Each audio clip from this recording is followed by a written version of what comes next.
Are you ready? They think you can tell us what to do. Bow to the masters. Break it down! D.O.B. Don O'Brien. What's up, buddy? What a day. It's a great day What a because day. we've got In the Muddy Buddy studio. not one, but two special guests today. One making a return appearance. Our first ever special guest has returned. Tyler Tomlinson.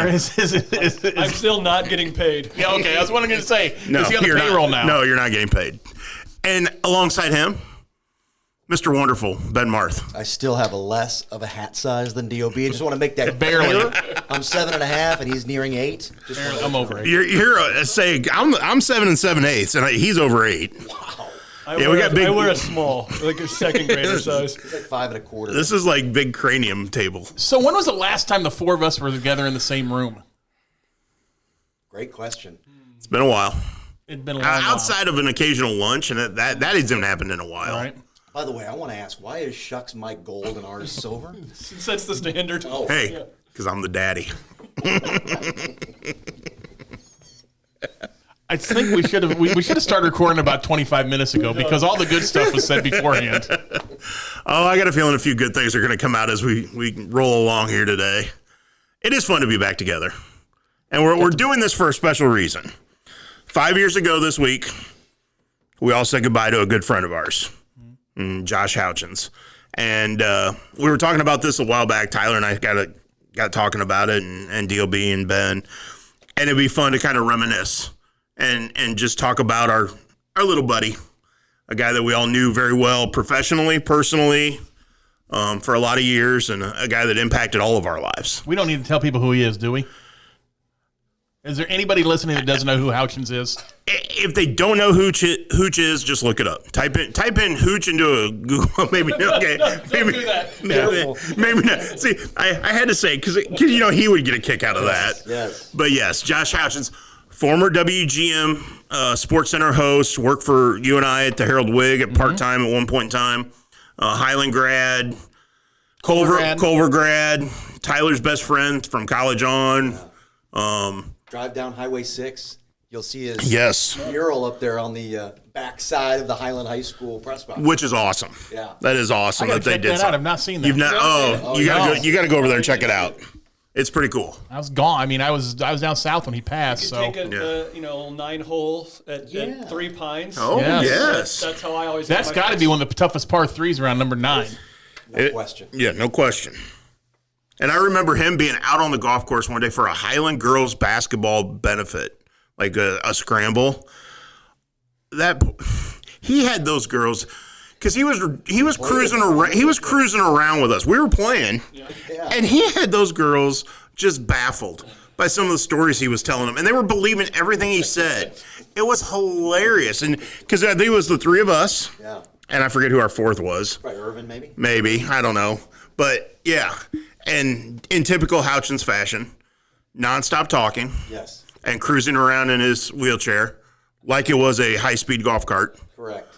And Yeah, he was hanging out. He was hanging out there on the par 3. Yes. He was just watching the balls go in the water, talking trash, but then telling stories about Yep. how he birdied this and he did this, and when he was a professional. can you imagine if he was around today and knew about the back-off challenge?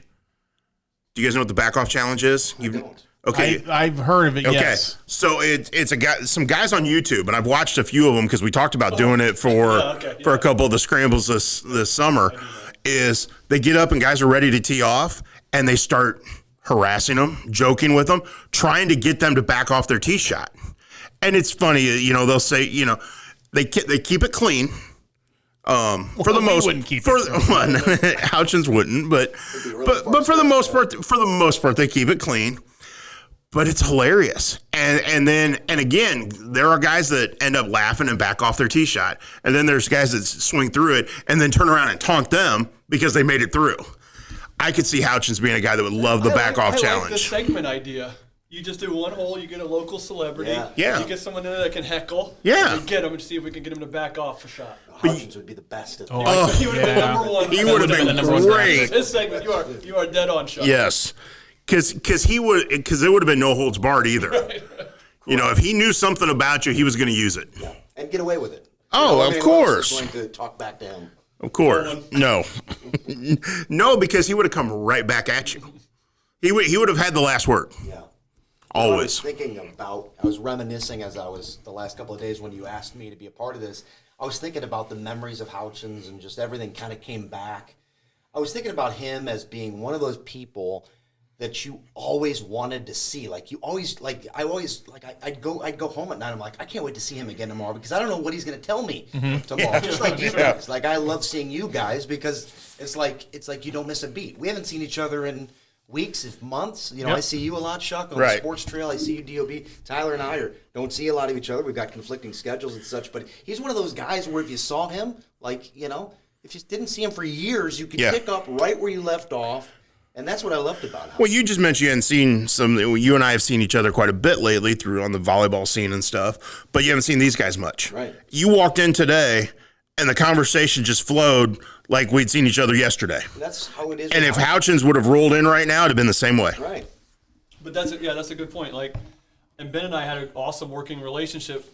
The best part of my day was when I had to get up at 6 a.m. and do a show 7 to 9. It was the most fun I was going to have that whole day, no matter what. And we had a great time. You know, but we knew that moment you're in the studio with him and he's running the show, that was going to be the most fun I was going to have that day, for sure, every time.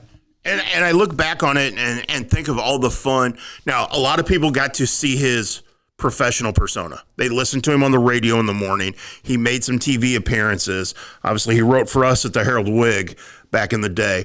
And he would show up to games. Even if he wasn't working, per se, covering a game, he would show up and watch, so he'd be prepared for the radio show.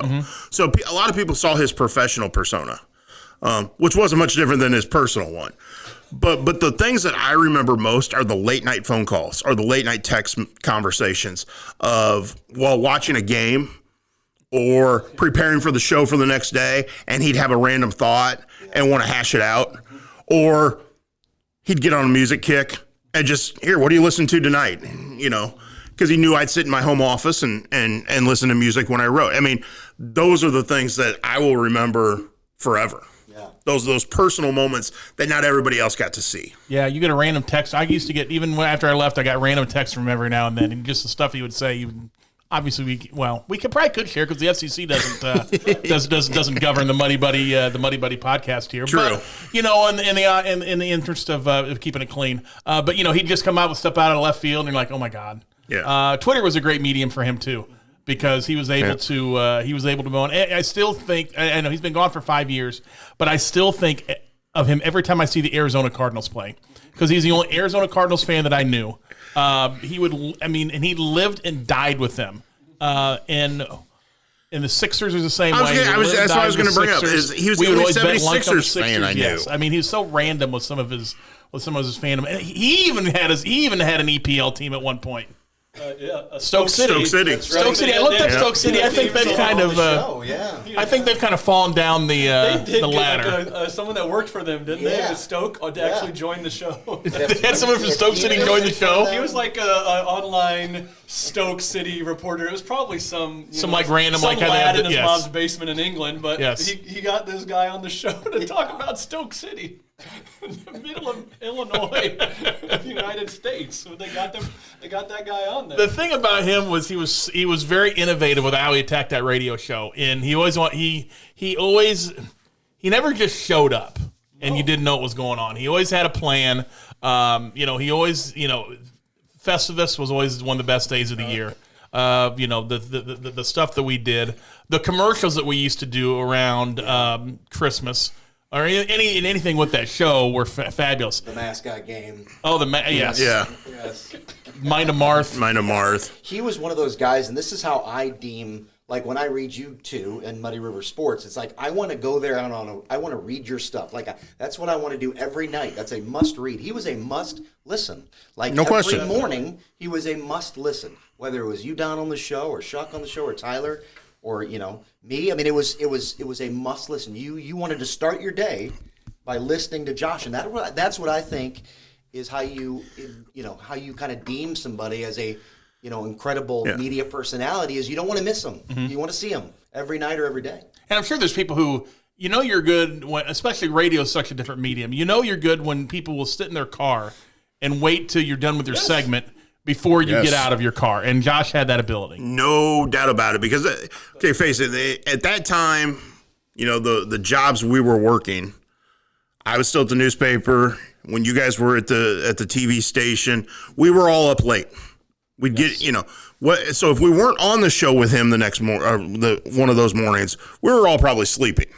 But if you happen to be up for whatever reason, taking kids to school, taking the dog out, those things, you flipped on the radio to listen to him at least until you went back to sleep, or if you were up to listen to him because of that. And it didn't matter what the topic was. He engaged you as a listener, you know, and he had fun with it. Even the interviews he did that were so serious, he made you feel comfortable listening to it. And he loved to have a joke in there no matter what. And he would always ask whoever he had on some random off-the-wall question. But if it was a serious interview, he wouldn't do that. He understood the value of a serious interview, but he also had so much fun with every other interview. Because he knew the person, right? Yeah.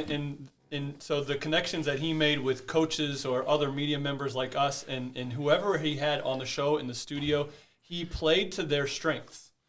You know, and so he knew you as a coach, so the questions he would ask would help you feel more comfortable in the interview, therefore made it better radio. And his ability to connect with people and understand who they were and what their strengths were as a person, he brought that out of each show, which is a very, I guess, undervalued approach to media. You know, we touched on before the show started. The connections are important to have. So it's not just getting to know them, but it's doing the research, doing the background, so that you have an intelligent question to ask them, or something that somebody else. And Ben, you and I have talked about this throughout the volleyball season. When I cover, no matter what sport it is, but your daughter plays for the Quincy Notre Dame volleyball team. If I can write something after a match that maybe you didn't see, or you didn't realize happened, or something like that, then I've done my job. And that comes back to preparation, observation, paying attention, getting to know the players, getting to know the coaches. And I think a lot of that goes, Houchins was very good at that, of coming up with a question, coming up with a topic to talk about with a coach or whoever he was interviewing that the general listener out there didn't know or wasn't expecting to hear that day. Yeah, and you think about that show, and you think about the segments that are still running on that show, that he was the one that brought those to the table. Every element of that show, Tyler, correct me if I'm wrong, was designed by him. Like every segment he brought to the table, every interview he set up, people didn't quite fully grasp that it was his show. I mean, I know he had good sidekicks and those that helped out in the show and did some preparation. Well, but he was the one that was the innovator behind it. When he became the co-host and eventually the main host, he started doing that, and he transformed that show. That show had started as a 1 hour show to talk about sports. It eventually morphed into 2 hours. But then when he came aboard, he started introducing the different segments. It wasn't just, okay, we're going to talk about sports, we're going to talk about local sports, we're going to do an interview here, we're going to do an interview there, and then whatever comes to mind we'll finish with.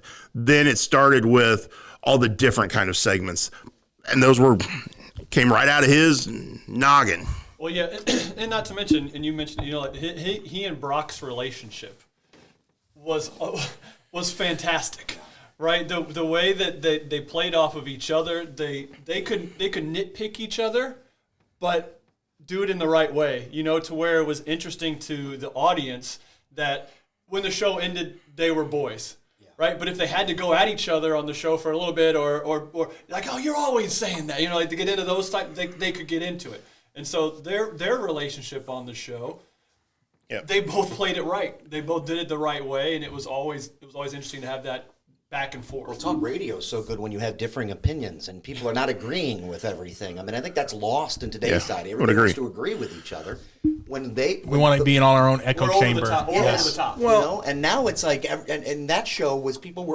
there was arguments. There was legit things that people debated about. And no, you're wrong. No, I'm right. You know, all that you're right. And that's what made for good radio, with him being the catalyst. And he was willing to take a side of a topic that he didn't necessarily agreed with, just to spark, just to create debate. And it was great. Yeah. Now, I think one of the coolest things people don't know about him, or I think some people knew about it, but just the general listener out there maybe didn't know about some of his, I don't want to say antics, but some of the stuff he did, some of his hobbies, some of the stuff he did on the side. The guy was a great singer. Yes. You know, sang at church and everything. And it provides one of my most memorable moments with him. In Columbia, visiting some friends. We go to the bar we had always gone to when I lived there. Sitting there, and here comes a group in, and here comes a wheelchair in. And lo and behold, it's Josh Houchins.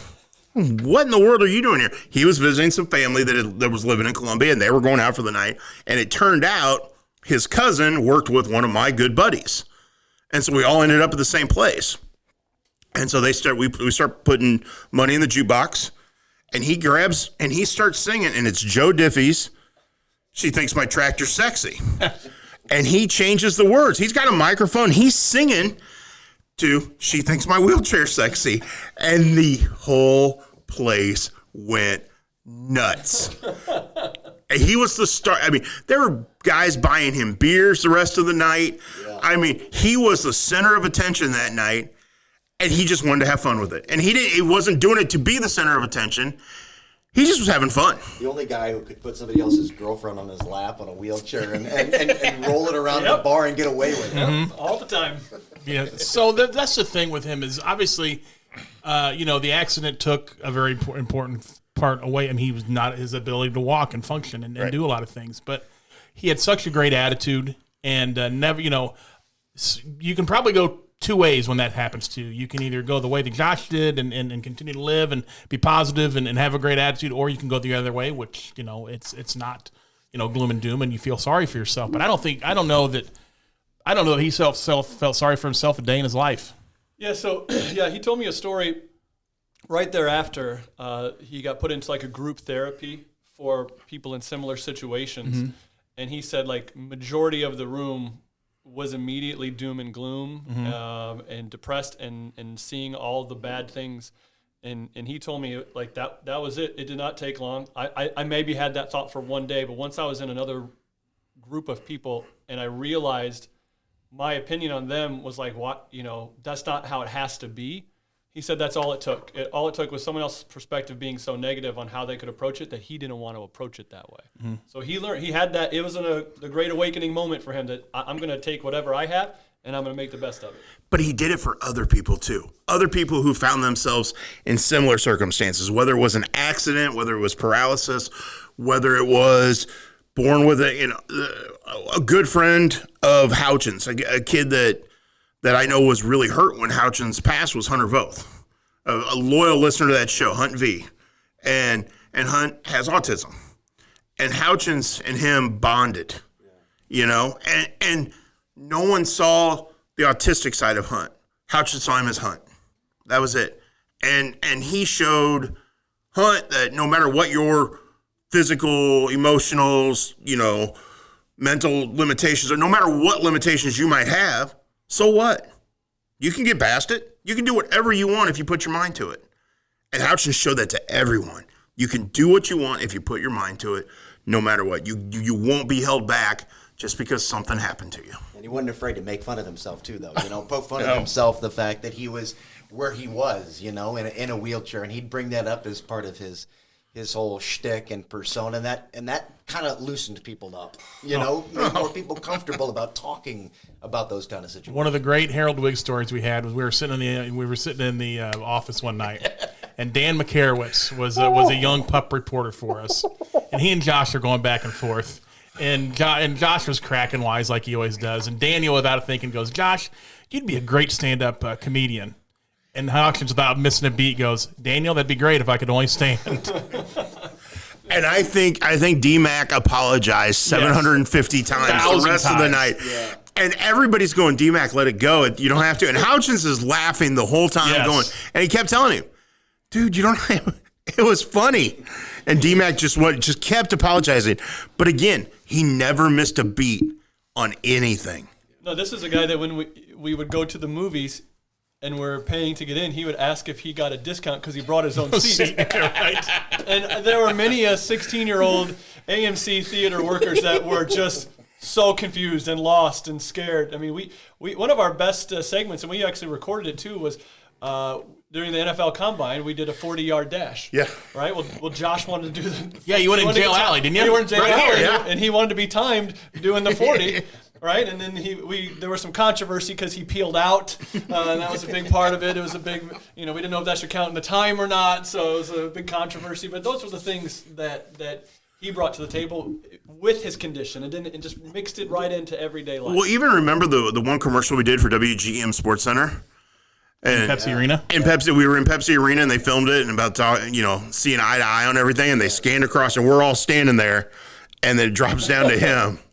And I still remember that look on his face in that video of, just that smirk, because he came up with that idea for that commercial. Some of the best, yes, and he was great. He was so creative. Some of the best times of my tenure here and working at WGM were our trivia nights and our post-night celebrations. Oh, mercy. And seeing some of the area figures that were normally around coaches kind of loosen up a little bit, and the back and forth and the banter. One time, I think it would have been the last one, we were there late night. There were several coaches, and I won't mention all their names because they probably don't want me to mention their names at this point, but several area coaches, and all of a sudden Houchins was gone. Like, he'd been gone for at least 45 minutes. Oh, easily. Chuck, you were there. Easily gone. I mean... Like, where's Houchins? Like, and then we all got worried because we couldn't find him. Security came in at Quincy University, told us to get out. Yeah, I believe that was the night leave. they told us we were supposed to be out of the Hall of Fame room at 10, and security showed up at midnight and was like, you guys were supposed to be out of here 2 hours ago. And we were all stood At my watch, I'm like, whoa. Oh, whoops. We might have been imbibing a little. Yeah. Maybe. So he had fallen asleep in the bathroom and for literally like 45 minutes. Yep. This was after a long night for him of consuming some alcoholic beverages. And he came, but then we found him. He came wheeling back in with a fireball shot. He said, I'm back. And he threw one down, and it was like there was nothing along. Like, you never missed a beat. Right back in. Never. One of my while I was down in St. Louis, I would keep tabs on things, and one of my favorite things that Houchins did was he and Jack Cornell struck up a friendship, and they would do stuff around the Super Bowl, and some of their segments were I thought were really good because you had this contrast of Big Jack, who's 6 foot whatever and 300 and some odd pounds, 6'7", 6'7", and big just this beard. monstrous man, and then he's sitting right next to Houchins, who's just Houchins, just a little guy. So it's such a contrast, but and you'd listen to those two guys go back and forth on the radio every now and then. We'd have them on, and that was good. So again, he knew his people and he knew his audience, and he knew what to give his audience. And if that was to have our mothers on to talk about the NCAA tournament or the Olympics, as my mother called it, the NAACP tournament, on air one time. She was also our Olympics correspondent because she liked the Olympics. Well, she loved the figure skating. She was a huge figure skating fan, and she did the gymnastics and all that. We buried the Cardinals one year prematurely. That's right. On the air. You guys even read a eulogy on the air. In 2011, Yes. Yeah. Oh, yeah, we killed him. We killed him in late August. They won the whole thing. We should have done that this year. Yeah. Instead of being in the playoffs for like 25 minutes. We had Easter was coming around, and he called me, and you guys, some of you might have been there, but he says we need to do a contest on air to see who can fit the most, first of all, jelly beans in their mouth, and then Peeps, etc. And I was like, well, first of all, I think that's going to be awful radio. And he's, no. One will do it, the other just commentates and kind of counts as they do it. Okay, well, I don't know if Bob was the boss at the time, but he was like, well, I don't know if that's safe. Well, so what? Well, Josh's like, well, what do we got to do? And like, what if we got an EMT to come sit in the chair?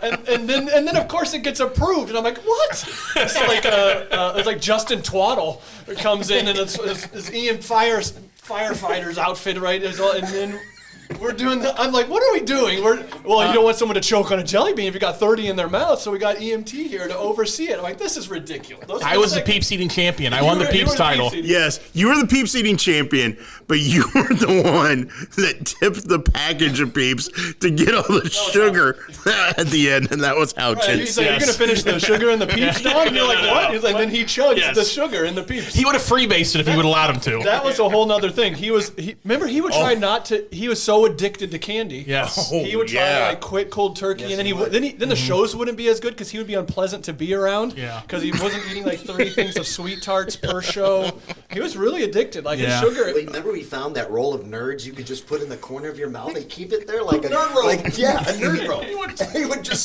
stick it right there like it was a nicotine patch and put that in the corner of his mouth. Like it was a nicotine patch, this nerd room. He was addicted. He did, and he always had candy at his desk. Oh, he had to. Yeah. He had to. That guy made more trips to the dentist than I think. He hated was the like dentist. weekly and he hated it. They would tell him to quit eating candy. He would for like 2 days, and then he'd be miserable, and then he'd come right back. And he loved his dentist, but he hated going. I would always remember because when we'd have to show up to do the show, somebody'd have to let you in. You know, because we weren't officially WGM employees. We didn't have key cards or keys to the building. So here you'd hear the wheelchair coming down the hall, zooming down the hall, not slow by any means. He'd let you in, but then he'd stop at the vending machine to get candy. So he'd have something with him at the in the Stop, studio. and then you're waiting again. Yeah. At the vending machine. So I gotta read this to you because my assistant coach sent me a message that he had sent her before our game the other day. It must have been over Twitter, right? Because I see at Hooch_WGEM. And so this is what he sent to my assistant coach and said, win tomorrow and coaches drink on me next time out. And she responded, that sounds good. And he responded, no body shots, though. I gave those up. That's him. Yep. Yeah, that's him. That is definitely him. It's just funny. I still got messages from him on my phone that I've kept. Yeah. Yep. You know, and I got his Twitter's still up, so you still can go back and look at his thoughts on there. And after his passing, because you and I had to do a QHS Q&D football game. Correct. That year. Yeah. You know, and WGM did a great thing. They did the Hooch Buttons for everyone to wear. Still have it on my car. Mine's still in my desk. Yeah. You know. Those were huge. And then a bunch of the area football teams got the Hooch stickers. Yeah. That's what you have on your car, right? Yeah, correct. Yeah. Yes. Yep. Yeah, they got the Hooch decals that they put on their helmets. So yeah, it's that Hooch button sits in my desk drawer at home, and every time I open my desk drawer, there it is. Yeah. To look at. Yeah. I don't think I saw him mad a lot. I mean, I didn't see him, every once in a while, like anybody, he would be, kind of, mellow and not talking much and in a different mood. The one time I saw him really upset and pissed and disappointed was when he had to get rid of his truck. Yes. And in place of that truck, he got a minivan. Yes. And you remember how mad he was that he had to drive a minivan? Mm-hmm. He kept trying to talk himself into it being cool, but just couldn't. Like, he couldn't do it. It just wasn't his truck. Well, and okay, so here's a guy who had no issues with anybody pretty much saying anything about him being in a wheelchair. He created jokes about it. If we made jokes about it, he went along with it. But he got sensitive about the minivan. He didn't want jokes made. It bothered him that he was driving a minivan instead of that truck. Yeah. And I think it was the only time I ever thought that he felt conscious about his situation. Yeah. Like, because And I don't even know if it was that. It was the minivan. No doubt. Because he wanted to be the cool guy always, right? Yeah. He would probably make fun of the sweatshirt I'm wearing on air, but then off air he'd be like, "Oh, wait, are people wearing that now? Yeah. Like, Where can I get that? Yeah, where can I get that? Just Yeah. I mean, think about it. I mean, none of his circumstances ever bothered him. Certainly not publicly. And then maybe in a deep, dark moment, there were times. But, man, that dude always smiled. Always. I think the only issues, like, because I know I knew him pretty deep from college and everything. The only time I got real Houchins, it was the same that I would get with any guy in a situation. It was about girls. Yeah.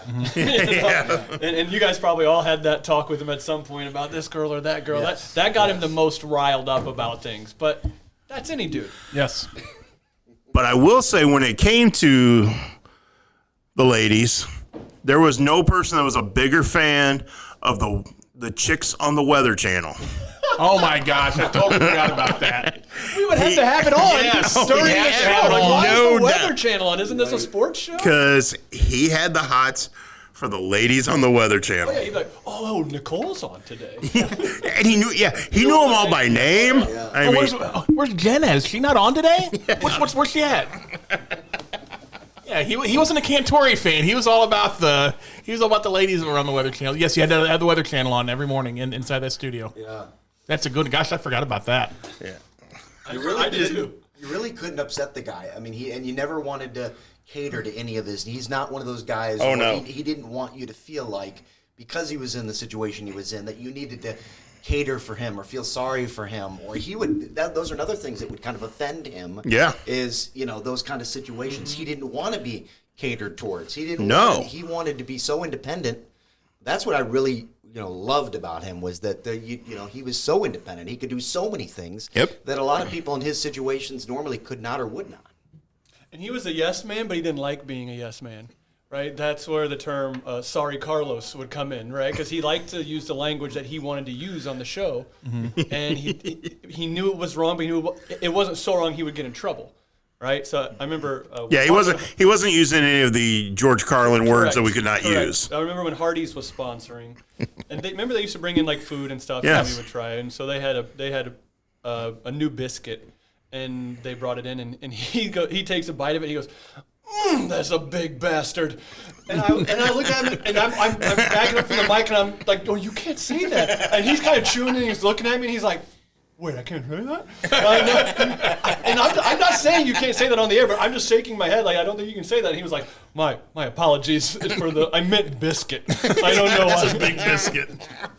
And I was like, I don't know if we'll get in trouble for that. Probably not, but we probably will. And so like that, he knew how to push the envelope. Well, and remember, every year on opening day, we grilled hot dogs in the studio. Yes. The foreman. Yeah, and brought in the George Foreman grill. That was a fire hazard. No, I'm sure it was.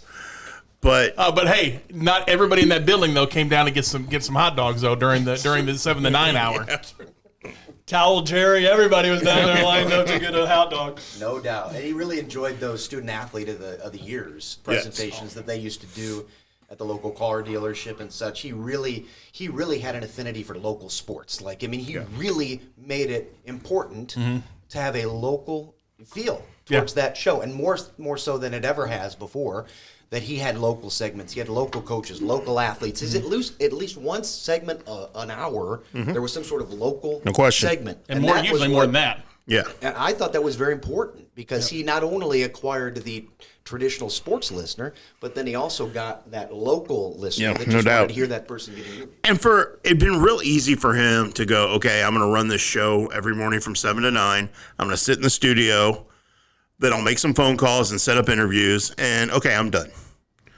But he got to know the athletes. Like, and you bring up the student athlete or the athlete of the year, the prep athlete of the year.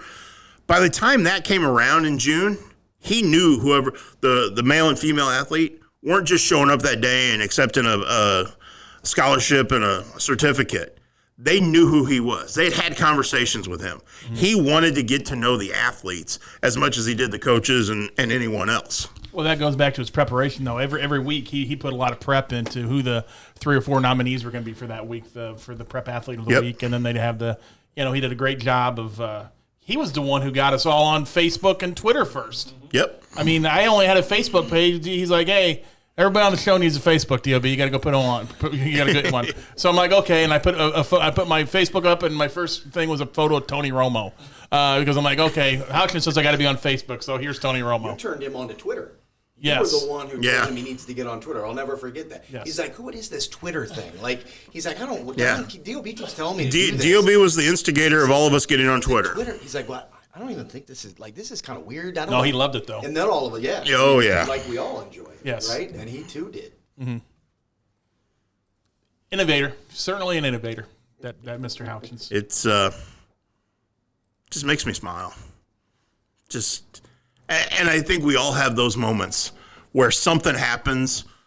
It could be driving over highways, and seeing the press box at Highland that makes you smile. It could be sitting at a game, listening to the radio. It could be anything. Speaking of which, a couple weeks ago, I'm coming out of Flint Stadium, and it was a Quincy High School football game, obviously, and they had a Best of Sports Center on from 11 years ago. This happened 2 weeks ago. Yeah. Yes. You're kidding me. No, because you messaged me right away. I messaged him and him right away. I should have messaged you. That's on me. And I said, dude, you got to get to a radio and listen to 105 right now. Because for whatever reason, and I talked to some folks at GM after that, I was like, hey, that was awesome that you guys put that on. No doubt. And he goes, well, it was kind of a mistake. And the guy who runs the station was like, apologize for it. I was like, hey, don't apologize for it. No. That was great. If you guys could especially because it was so close to his anniversary of his death. I mean, I said, please don't erase that because that is, it was gold. He was talking to Sean Taylor about D'Angelo Dean, and he was. Yeah, it was, and it was like, wow, where'd this come from? Yes. And he was talking about, who's the Vinny guy that used to do the NFL stuff? Vinny Iyer. Yeah, He was talking to Vinny Iyer about Tebow being the Broncos quarterback going to the playoffs and stuff. It was so bizarre that it was just a little time capsule there. So yeah, it was. I would love to, I just love to have that to listen to. Yeah. Because just to listen to him do a show, I only listened to about 10 minutes of it, but boy, it hit you right in the feels. He had that own network of interviews and national and a regional team beat writers. He'd always have on, the Tom Ackermans. You mentioned the Vinny Ayers. Rick Hummel would come on the show. He would have this. When he get Chet Kopic on the show too, back when he was still alive, he'd get Chet Kopic. He'd get he'd get Jason Sobel from the golf. That's a big time. Yeah, And he got other, he would throw it out there anywhere he could. Hey, would this guy join us?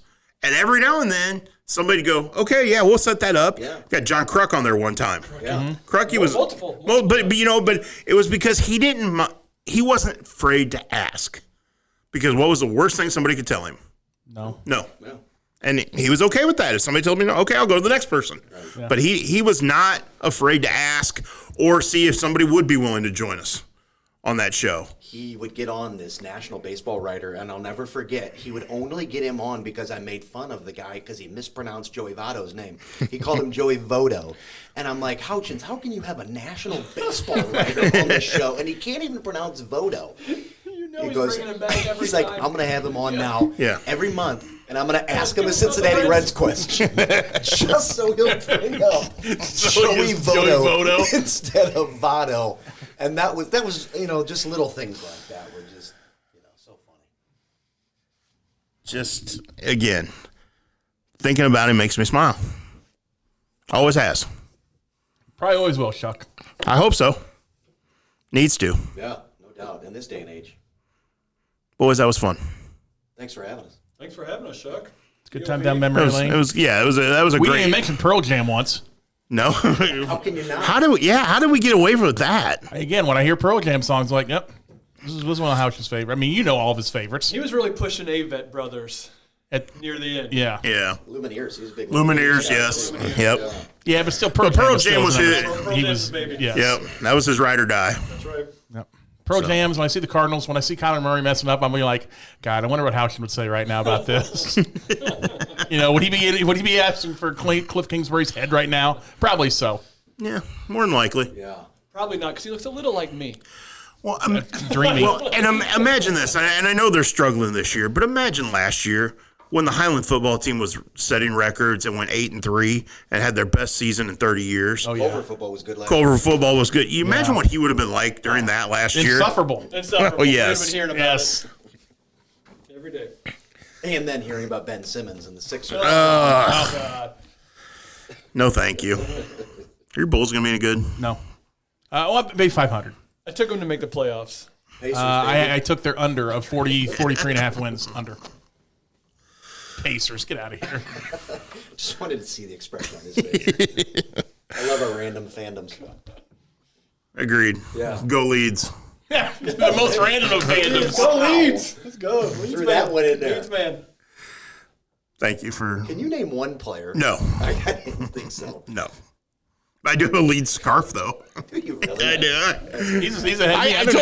I don't have any Tottenham gear yet. I told him I told him I would embrace it. I let him be my guide, and I told him I would embrace He's a good it. guy. Can you imagine where Houchins would have taken that? He'd still be reeling about Stoke City. I don't know. They might be They've going been relegated a couple They might times be now, like haven't League they? 2 now or something. I don't know. They might be in the IHSA. He would have got somebody else. No, I actually looked them up the other day because I knew we were coming up. I don't think they're obviously not in EPL. I don't think they're in the Champions League either. I think they're either League in One? League 1 or 2. Yes, Oh, dear. I don't even know what that means. it's down the ladder. League 1 not good. League 2 not I good. can read League 2 between the even lines, worse. but I just don't know. Yeah. the Yes. Just listen to Mr. Soccer here. No, all of you a know? sudden. Sometimes I have to mute him on Twitter because of all this stuff. I don't blame you. I would too. On Twitter, I'd like to mute him a lot. They're still in the championship. They're still in the championship. They're in Okay. 13th. They lost today. That's too Yes. bad. 13th ain't bad. Well, that ain't gonna get you anywhere. They're gonna get you anywhere. It's be down in Wrexham here pretty So soon. you might get relegated if you keep dropping. That's right. We don't want that. Good stuff, boys. Boys, thanks fun. Thanks for coming in. Thanks for reminiscing. We're done? I thought we just got started. We could keep going and going, but we are going to wrap it up. Put it on my tab. You guys owe me a couple now. Yeah. Well, you guys are welcome back anytime. That was a lot of fun. Thank you, Muddy River Sports, too. Thank you for all your great coverage, both you and Don. Bob, It's all David, him. Steve, The kids call everybody. it MRS. Can I name drop? You can, MRS. Yeah, we are MRS. Misses. or Mrs. Seriously, thank you. You got it. Thanks for coming in. This was a lot of fun, and hats off to our little buddy. Go Cats. Wildcats. That's right. Thanks, Ben. We miss you, Hooch, and we love you. Yep. This has been another episode of the Muddy River Breakdown with Chuck Daddy and DOB. Join us again next week and get back to talking local sports. Muddy River Sports. Our home, our sports.